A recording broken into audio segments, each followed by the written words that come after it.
إلا الله استغفر الله نسألك الجنة ونعوذ بك من النار أشهد أن لا إله إلا الله أستغفر الله نسألك الجنة ونعوذ بك من النار أشهد أن لا إله إلا الله أستغفر الله نسألك الجنة ونعوذ بك من النار أشهد أن لا إله إلا الله أستغفر الله نسألك الجنة ونعوذ بك من النار اللهم إنك كريم تحب العفو فاعف عنا اللهم إنك كريم تحب العفو فاعف عنا اللهم إنك كريم تحب العفو فاعف عنا يا كريم.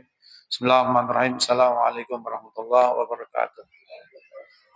Alhamdulillahirabbil alamin. Wassalli wa sallim wa barik ala sayyidina Muhammad wa ala sayyidina Muhammad. Mistahi rahmatillah adada ma fi billah. Salatan wa salaman daimaini bangkalah wa ala alihi sahbihi. Menginjak pembahasan yang baru, yaitu kesunahan yang dilakukan selama bulan suci Ramadan, ya. Tetapi kesunahan ini juga bisa berlanjut di bulan ada lainnya, ya. Yaitu iktikaf fil masjidi khususan firijal, yaitu kesunahan yang berikutnya adalah kita iktikaf di dalam masjid yang lebih ditekan lagi untuk laki-laki. Ya, iktikaf itu hanya bisa dilakukan di masjid saja. Di musola tidak bisa, di rumah tidak bisa, ya, di tempat manapun tidak bisa. Khusus untuk di masjid. Apa bedanya masjid dengan musola? Apa, Vin? Nah, buat Jumatan di mana pun boleh.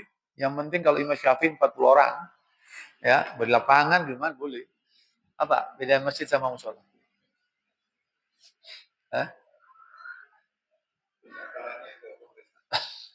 Jadi kalau masjid ini salah perbedaannya, ya. Kalau buat masjid ini wajib wakaf. Wakaf ini kan berhenti. Berarti apa? Kalau ada orang sudah mengatakan ini saya wakafkan jadi masjid, berarti selamanya sampai akhir ini punya Allah. Selamanya punya Allah. Dirubah apapun tidak bisa sudah. Sampai kiamat tidak bisa. Nah, sedangkan musola nggak usah pakai wakaf pun bisa. Jangan punya rumah pribadi, punya kamar 5, yang dipakai cuma 4, 1 kosong. Saya musola aja lah. Musola kan tempat sholat, masjid tempat sujud. Artinya secara bahasa lugotan, ya.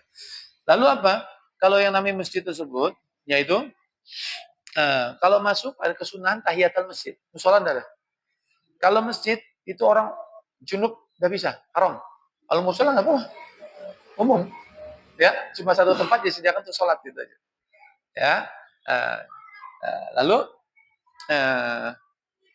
kadang kita ini kalau dari hukum fikih kita kadang-kadang teledor. Dulu ada satu musola, ya, kecil lah katakan. Tiba-tiba rame.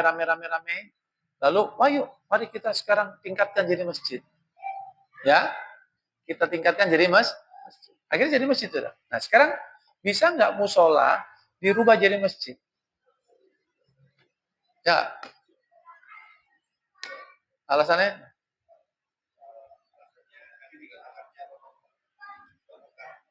Nah, gini.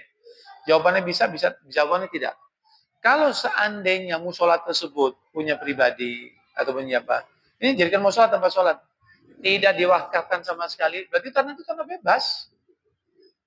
Maka dirubah niatnya jadi wakafkan jadi masjid, Tapi kalau seorang sudah punya tanah, saya wakafkan ini jadi musola, maka nggak bisa ditingkatkan jadi masjid karena sudah berhenti. Sama seperti pondok, saya wakafkan ini tanah jadi pondok, ini sudah pondok, nggak bisa jadi apa-apa lagi. Nah, kalau sudah ngomong wakaf, mandek sudah. Maka kalau kita mau mewakafkan sesuatu, kita harus hati-hati.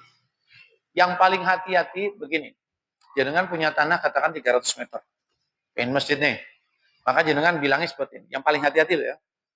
Saya jadikan tanah 300 ini, saya wakafkan jadi masjid yang ini. Yang lainnya untuk maslahat masjid. Parkir, teras, WC, tempat wudhu, maslahat.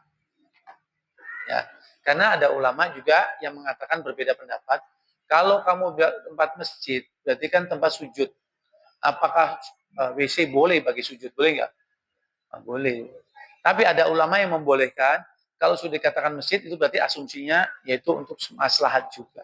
Tapi yang paling hati-hati yaitu harus dirinci.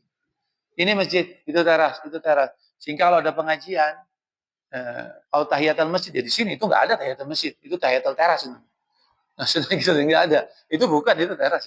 Kalau ada pengajian, yang head di sana, luar. Sini nggak boleh, karena ini masjid. Itikaf cuma di sini, itu nggak bisa itikaf. Jadi kalau sudah wakaf mandek. Jadi hati-hati. Nah, kalau ada satu daerah, saya ulangi lagi, ada satu kejadian di Magelang, saya tidak sebut namanya ya. Ini sudah wakaf, saya tanya, ini sudah wakaf, sudah apa musola? Oh sekarang jadi masjid, ya masyarakat menginginkan jadi masjid. Nah, nggak bisa. Akhirnya orang-orang ke sana niat iktikaf nggak bisa. Dia niat iktikaf malam 21, 23, nggak dapat pahala iktikaf. Karena memang nggak bisa. Karena yang bisa dibuat iktikaf itu cuma masjid.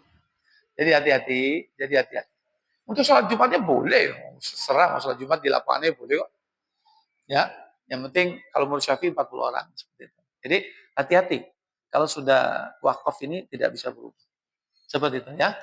Paham ya sampai sini ya. Ya. Di sini kesunahannya itu iktikaf bagi laki-laki. Kenapa bukan bagi perempuan? Perempuan ini ya tempat terbaik untuk menyendiri di rumah. Dan di rumah tersebut di kamarnya dalam keadaan gelap. Oh, boleh nggak ke masjid? Boleh, asalkan tidak membawa fitnah. Membawa fitnah itu maksudnya gini loh. Dia ke masjid eh, dengan dandanan yang molek, cantik, ngomong suaranya keras dan sebagainya. Itu dosanya lebih banyak. Itu. Tapi kalau perempuan tersebut bisa menjaga fitnah itu apa? Menyendiri, tidak apa namanya, menjaga aurat dan sebagainya, silakan untuk mendapatkan manfaat di masjid, untuk dengar ilmu, untuk dapat pahala berjamaah dan sebagainya, silakan. Tapi kalau tidak, itunya mohon maaf ya, ember misalnya. Wah, teriak wah, pakai wangi-wangian dan sebagainya, itu dosanya lebih banyak. Ya. Jadi kalau ke masjid itu perempuan ya dengan menjaga diri selayaknya sebagai martabat dia sebagai wanita. Kalau bisa silakan seperti itu. Kalau enggak jangan. Ya seperti itu. Nah, iktikaf tersebut adalah ibadah. Iktikaf itu ibadah. Iktikaf itu artinya apa toh? Berdiam diri di masjid. Ya, berdiam diri ini maksudnya macam-macam. Ya, ini kita semua kalau kita apa namanya? Ya, siapa sih orang yang dikatakan iktikaf tersebut begitu masuk ya membaca doa masuk masjid ya lalu dia berdiam sejenak dia iktikaf. Bismillahirrahmanirrahim. Nawaitu sunatan iktikaf fi hajat masjid mabtuhi lillahi taala. Sejak itu dia kalau bahasa Indonesia boleh. Saya niat sunat iktikaf selama berada di masjid ini lillahi taala. Yang penting ada hadir di hati, ngerti paham arti. Nah, sejak dia melakukan seperti itu, aktivitas yang di masjid selama dia beribadah, maka dia mengalir pahala iktikaf, mengalir. Dia sholat, selain dapat pahala sholat, dapat pahala iktikaf. Dia ngaji, selain dapat ngaji, pahala ngaji dapat pahala iktikaf. Dia baca Quran, selain dia dapat pahala Quran, dia dapat pahala iktikaf. Capek, dia diam duduk, dapat pahala iktikaf. Jadi nggak berhenti pahala iktikaf. Nah sekarang mari kita lihat, apa sih pahala iktikaf tersebut? Nah, ya enggak. Coba lihat ya, disebutkan, manik takafa fu'aqo naqotin, faka'an nama aktoko nasamatan. Siapa saja orang yang beriktikaf, maksudnya di dalam masjid, yang mana dia berada di dalam masjid, yang dibutuhkan waktu memeras dua susu onta ya mungkin sekitar 10 detik lah katakan lah ya. Faka'an nama, maka seseorang aktoko nasamatan, dia mendapatkan pahala seperti memerdekakan budak. 10 detik dapat pahala memerdekakan budak, 10 detik dapat pahala memerdekakan budak. Nah, masalahnya dulu pernah saya sampaikan juga di sini ya, lupa saya. Kita ini tidak tahu betapa besarnya pahala memerdekakan budak karena satuannya kita asing mendengarnya. Kita agak asing mendengarnya. Coba lihat, kalau ada pahala sholat berjamaah, kita paham 27 derajat. Kalau kita misalnya sedekah 10 kali, paham. Kita ngutangi orang 18 kali, paham. Satuannya paham kita. Ya, kita baca Quran satu huruf, kalau dalam keadaan tidak berwudu 10 hasanah, Paham? Kalau kita dalam sholat satu hurufnya 100 hasanah, paham? Tapi kalau sudah ada pahala yang membebaskan budak, bingung kita. Maksudnya gitu. Nah, maka kita harus mencermati siapa itu budak. Budak tersebut adalah orang yang dimana kebebasannya sudah dibeli. Siapa? Ayo silakan, langsung dulu. Siapa itu budak? Mengapa dia menjadi budak? Itu pertanyaannya. Orang bisa menjadi budak karena dulu kalau ada peperangan. Dulu kan di Arab itu banyak kabilah. Kabilah itu suku-suku. Seperti Jawa lah, Jawa Barat, Jawa Tengah, Jawa Timur, Madura, Medan, dan sebagainya. Kabilah ini sangat fanatik sekali dengan kesukuan. Kalau terjadi perang antara kabilah, ya, maka orang yang perang tersebut kalau kalah, dia ninggalkan harta, itu jadi rampasan perang. Kalau dia ini kalah, orang yang masih hidup tertangkap oleh yang menang, itu jadi budak. Berarti kalau budak tersebut apa? Ya milik yang menang. Milik yang menang bagaimana milik yang menang? Milik yang menang. Berarti misalnya jenengan perang, ya. Ini cuma contoh aja ya. Sama Pak Herman. Pak Herman jadi budaknya Mas Dimas. Maka bagaimana? Jenengan terserah jenengan. Pak, Pak, jenengan harus kerja gini. Kalau nggak nurut dipecut nggak apa-apa. Jenengan kalau mau pakai manfaat Pak Herman itu cuma dikasih makan minum agar hidup aja sudah. Pak, Bapak kerja sana Pak. Nanti gajiannya jenengan yang terima. Dia nggak berhak sama sekali. Kalau misalnya perempuan, maaf ya, perempuan, jenengan bisa kumpul. Bebas sudah. Jadi istilahnya tidak punya kemerdekaan. Kalau Mas Herman kan mestinya kan apa? Susah toh. Nggak bisa ngapa-ngapain tuh. Saya mau membebaskan diri. Harus tergantung. Kalau Mas Hermannya kuat, rosok makin kuat, makin mahal nilainya. Ayo nembus berapa? Misalnya 10 miliar. Kalau kamu bayar 10 miliar, kamu bebas. Nah tentunya budak mana punya uang segitu. Oh dia kerja aja duitnya untuk juragannya kok, ya enggak? Nah, begitu Mas Herman enggak kuat loh, yuk dijual di pasar. Ayo mau beli siapa terserah sudah. Nanti duitnya buat jadi kan nggak ngasih pesangon. Kira-kira jadi budak setengah mati nggak? Setengah mati nggak kira-kira? Wah, ya, sama. Sayyidina Abu Bakar Siddiq, ya, dulu pernah membebaskan siapa? Sayyidina Bilal bin Rabah. Karena sama si abu-abu itu. Ya seperti itu. Tapi Sayyidina Bilal bin Rabah sudah ketahuan masuk Islam. Wah, nggak senang juragannya. Ya, lalu apa? Disiksa. Mau semua mati, tidak apa-apa sudah. Bagaimana cara mensiksa Sayyidina Bilal bin Rabah? Telanjang dada, di panas-panas yang mati di padang pasir, kakinya diikat, tangannya diikat. Dadanya dikasih batu besar. Tinggal nunggu mati. Kalau kamu nggak mau ngikut kembali ke agama nenek moyangmu, maka aku biarkan sampai mati. Bahkan kakinya mau ditarik pakai kuda, satu ke sana, satu ke sini. Ya, copot. Lalu Sayyidina bilang apa? Ahad, ahad, ahad. Maksudnya apa? La ilaha illallah, la ilaha illallah. Bayang, kita jangan bayangkan panas matahari sini sama Timur Tengah loh ya.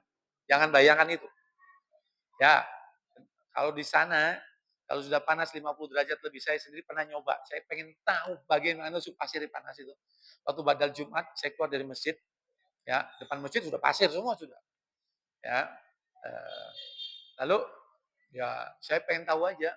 Saya copot sendal saya nginjak. Begitu nginjak loncat saya. Jadi kayak nginjak apa namanya, kayak seng panas itu. Wah, wes, ngeri pol. Panas sih, kan waktu itu suhunya kalau nggak salah 48 derajat.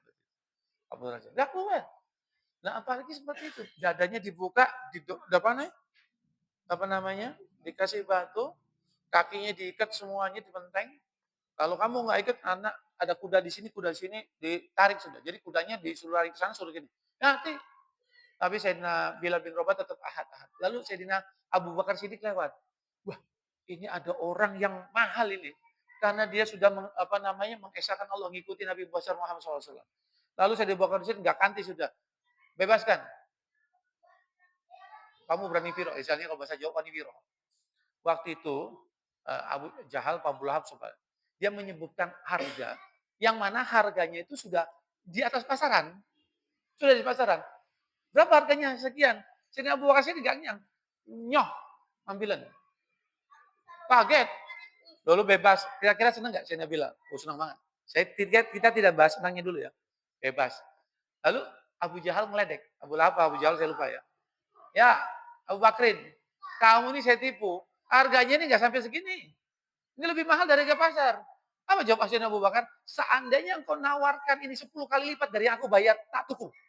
Kaget langsung. Kenapa? Dia ini lebih mahal dari semuanya. Karena apa? Dia mengucapkan ahad, ahad. Jadi kalau sudah mengucapkan ahad, gak ada nilainya. Sudah. 10 kali tak bayar. Wah, gelo sing abu-abu tersebut. Wah, ya sudah. Nah, sekarang permasalahannya, orang kalau sudah nyawanya terancam, jadi budak, nggak bisa ngapa-ngapain, sudah pokoknya itu. Kalau dibebaskan, seneng nggak kira-kira? Wah, kemerdekaan sudah. Oh, jangankan gitu, orang yang nauzubillah mendelik di penjara sudah ya. Ya, di penjara ini bukan perbudakan. Saya pernah ada isi kajian di eh, Semarang. Itu tempatnya apa tipikor korupsi-korupsi. Saya ngisi ngaji di sana yang datang pejabat-pejabat, bukan pejabat aktif, tapi pejabat yang kena kasus korupsi di sana. Bupati, anggota DPR, depan saya semua. Saya batin ini bukan di Senayan ini, tapi pejabat yang apa namanya kena korupsi semua. Ya Allah. Ya itu dia. Di sana ada yang bilang, wah Pak Mati, saya ada hikmahnya ketangkap. Kenapa? Di sini saya tahu, karena tobatan nasuha bagaimana, saya banyak ngaji dan sebagainya. Ya ada bagusnya. Kalau enggak kan remeh belum. Ya enggak? Nah, setelah saya lihat penjara tipikor tersebut, ini seperti pondok pesantren. Ya, ada tamannya bagus, ada pelatihan kerja, ada bengkel, ada ini, sholat, dan sebagainya. Ini bukan, seandainya dia lepas saja kan senang dong ya enggak? Apalagi budak. Nah, berarti kalau ada pahala mengerjakan ini seperti membebaskan budak, satu budak, 10 budak. Berarti apa? Sama saja orang kalau mengerjakan sesuatu, kalau pahalanya membebaskan budak, berarti dia sedekah nyawa. Paham maksudnya? Karena membebaskan nyawa, berapapun harganya. Nah, karena yang dibebaskan itu nyawa, kebebasan. Nah, sekarang pertanyaannya, apakah nyawa bisa dihitung dengan uang? Apakah nyawa bisa dihitung dengan uang? Tidak bisa. Nggak, ada yang mau, misalnya Mas Dimas, tak tuku 10 miliar, tapi kok tak ini, mau nggak? Nggak mau. Nyawa masalahnya ya enggak? Nah, sehingga salah satu pahala yang besar seperti membebaskan budak, yaitu apa? Orang yang beriktikaf di masjid. Saya ulangi hadisnya. Manik takafa fu'aqo naqotin. Faka anama aktoko nasamatan. Sopo wong sing beritikaf di dalam masjid, di mana seandainya diperlukan waktu cuma 2 kali memerah susu onta, ya sekitar 10 detik, maka setiap 10 detik dia akan mendapatkan pahala seperti membebaskan budak. Berarti kalau ada orang masuk masjid, niatnya saya niat sunnah iktikaf selama berada di dalam masjid ini lillahi ta'ala, dia masuk masjid, maka setiap 10 detik dapat pahala sedekah nyawa. Sedekah nyawa. Sedekah. Walaupun kita di masjid bersih-bersih. Misalnya ada marbot masuk ke masjid, dia niat iktikaf, dia bersih pakai apa namanya? Apa namanya? Vakum. Selama di masjid ini misal 10 menit. Dia 10 menit kalau niat iktikaf dia dapat pahala sedekah nyawa selama dia di dalam masjid. Walaupun kita masuk masjid, tadi nih handphone saya ketinggalan di masjid katanya. Ya, kita begitu masuk masjid niat iktikaf. Kita ngambil handphone, nyari-nyari handphone, butuh waktu 20 detik misalnya. Keluar kalau kita sudah niat iktikaf dapat pahala sedekah nyawa 2 nyawa. Itu loh. Istimewanya kalau orang masuk masjid dengan niat iktikaf. Maka dari itu, ayo sama-sama kita niat iktikaf bagi yang lupa.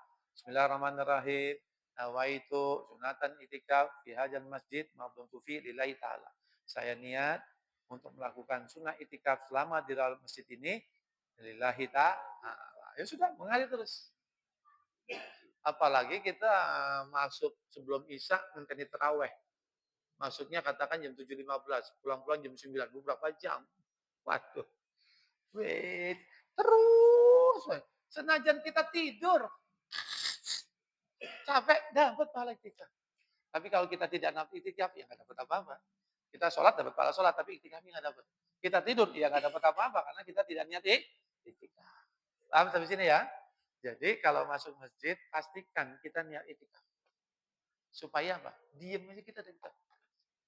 Sehingga kalau kita datang ngaji, ya, datang ngaji, sholat Jumat, ini saya kadang-kadang gemes sama sholat Jumat ini. Harus diumumkan. Ayo, masuk, dudukan soal pertama, yang kalau ada di luar masjid, masuk masjid. Gue seneng di luar. Di luar nggak dapat pahala iktikaf, di dalam. Karena masjidnya ini. Nah itu. Angel, suruh masuk masjid itu susah minta. Gitu. Padahal kalau di dalam masjid dia masuk niat, iktikaf, pahala mengalir terus. Beda. Yang Jumatan di sini sama sini beda. Oh beda bang. Terkadang masjid belum penuh di belakang kosong, di luar sudah. Nah itu loh. Itu permasalahannya seperti itu. Ya. Maka dari itu sesuatu kalau nggak diilmuni ini berat. Nah, sehingga bayangkan kita bisa mendapatkan sesuatu yang besar. Nah, di masjid itu niat iktikaf, tapi niat iktikaf wajib nazar tu iktikaf fi hajal masjid maupun fi lillahi ta'ala. Nah, itu al-iktikaf al-mangzor. Nah, gini, maksudnya gini, ini cuma sekedar apa namanya ilmu saja ya. Pahala wajib lebih banyak daripada sunnah, ya. Pasti itu, ya. Pahala wajib lebih banyak daripada sunnah. Nah, sekarang ulama-ulama kalau mau mendapatkan pahala itu nggak mau sedikit. Semuanya ya namanya orang ini kita harus rakus, tomak. Untuk apa? Rakus pahala boleh. Ya. Kenapa? Karena itu nanti yang kita butuhkan untuk memberatkan timbangan amal di mizan. Berarti apa? Setiap amalan sunnah itu akan bisa menjadi fardu. Oh, kok bisa? Ya, salah satunya yaitu dinazarkan. Contoh, sholat sunnah duha kan sunnah, saya enggak? Nah, tapi sholat sunnah duha bisa jadi fardu kalau dinazarkan. Contoh, misalnya gini, besok besok saya mau nazar sholat duha 2 rakaat. Kan sudah nazar tuh. Berarti untuk besok, kalau kita sehat afiat ya, sholat sunnah duha ini bukan sunnah buat kita, yang 2 rakaat wajib. Maka waktu kita sholat sunnah duha, niatnya apa? Nah, apa? Usolli fardol duha. Ya, usolli fardol duha al-mangzur. Saya niat melakukan sholat fardu duha yang sudah saya nazarkan. Itu niat.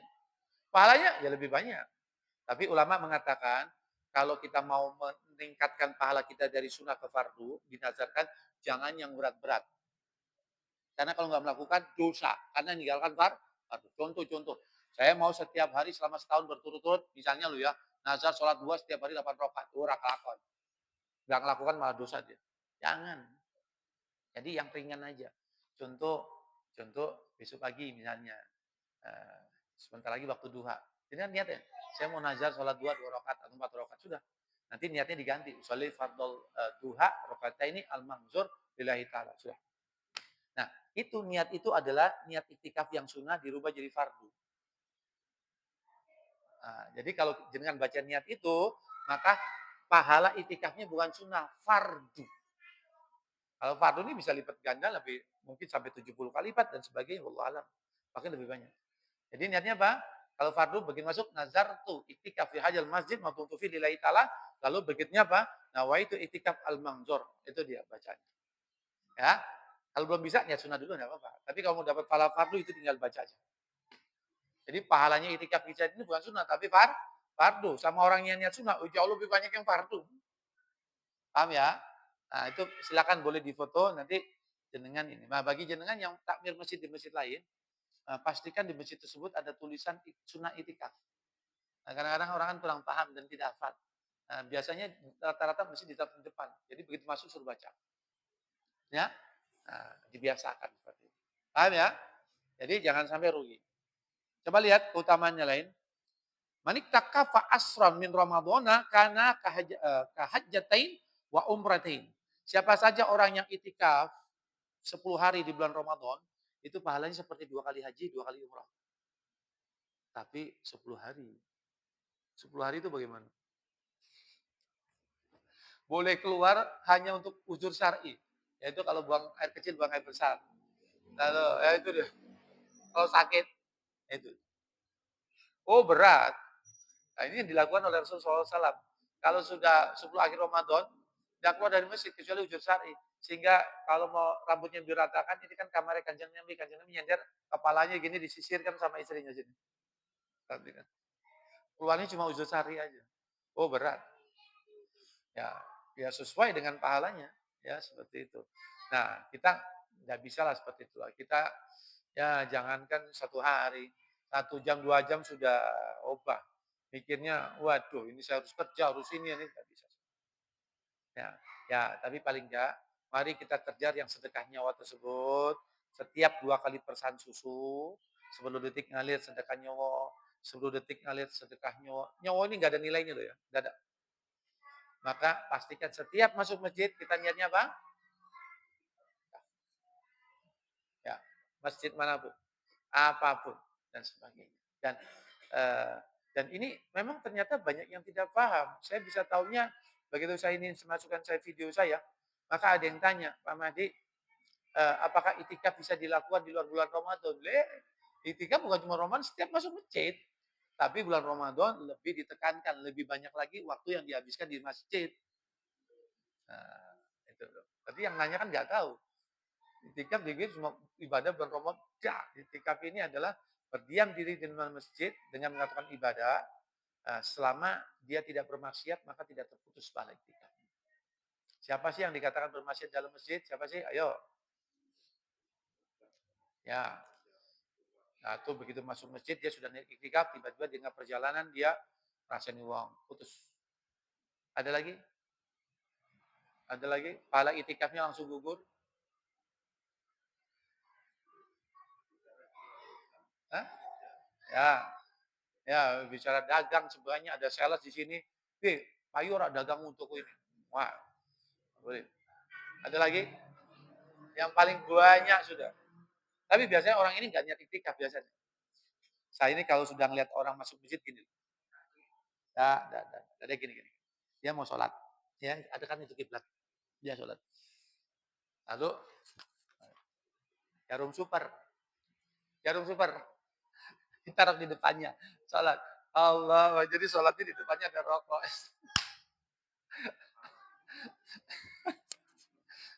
Jadi rokoknya ditaruh di sini. Ya Allah,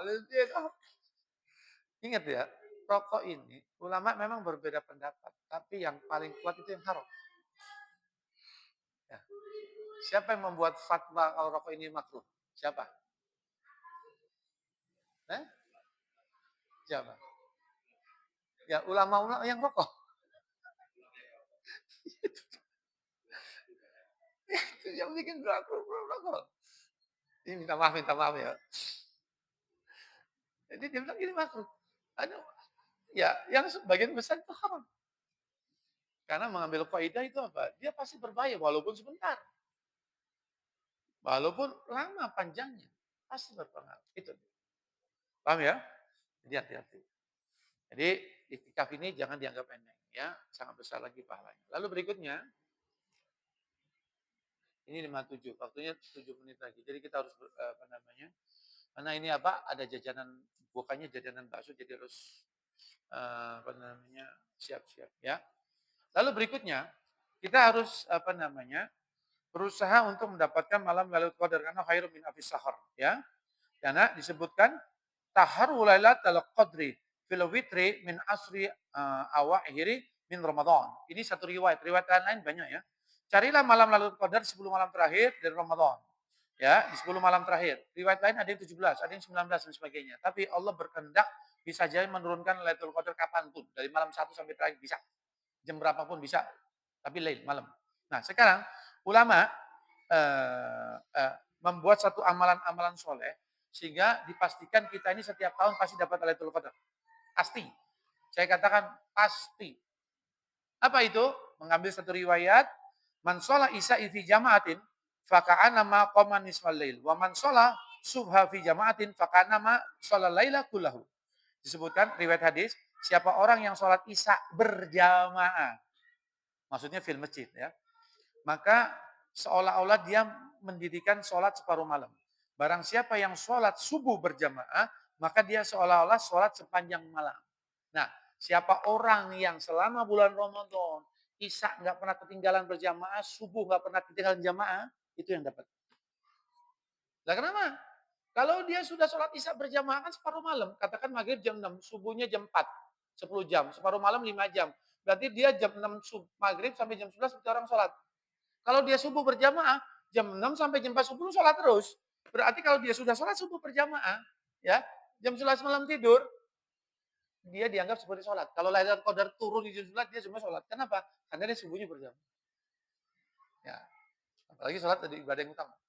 Jadi pastikan kita mulai 1 Ramadan sampai 30 Ramadan, maksudnya diarahkan semuanya ya. Ini pahalanya tidak putus malam kita dianggap seorang yang mendirikan ibadah, yaitu apa? Pastikan kita tidak pernah ketinggalan ibadah. Kecuali ujur syar'i loh ya. Kecuali ujur syar'i. Isya berjamaah, subuh berjamaah. Yang isya berjamaah dapat pahala seperti dia sholat separuh malam. Kalau dia subuh berjamaah, sholatnya seperti sepanjang malam. Sholat lailah kullah sepanjang malam. Nah, itu dia. Allahu a'lam bishawab. Semoga yang sedikit ini bermanfaat. Besok lagi insya Allah kita lanjutkan lagi ya. Anak bihamdika astaghfiruka wa atubu ilaik. Assalamualaikum warahmatullahi wabarakatuh. Sekarang maju 57. Ini waktunya tinggal 7 menit lagi. Monggo silakan menempatkan posisi sehingga bisa ditaruh mangkok-mangkoknya langsung. Monggo silakan. Kurang lebih mohon maaf. Assalamualaikum warahmatullahi wabarakatuh.